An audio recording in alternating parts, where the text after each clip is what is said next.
ГСП онлайн. Городские новости сейчас. Четверг, 14:45, бассейн «Юность». Закрытие сезона по плаванию. Участники – дети 11 лет и старше. Всего 120 человек. Один из лучших спортсменов – Андрей Пащенко. Плаванием занимается 11 лет. В нашем городе он заканчивает спортивную карьеру. Сегодня его результат 24,98 секунды. Молодой человек улучшил личный рекорд на 0,7. Совсем скоро спортсмен отправится в Санкт-Петербург. Там Андрей планирует тренироваться у олимпийского призера Александра Сухорукова. Показал лучший результат сезона на этой дистанции.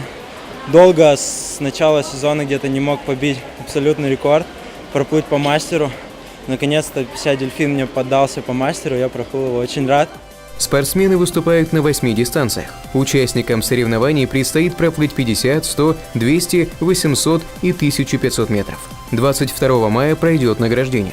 Лучшим пловцам вручат медали и почетные грамоты. Сегодняшнее соревнование не является отборочным. Зато у спортсменов есть возможность выполнить нормативы и улучшить личный результат.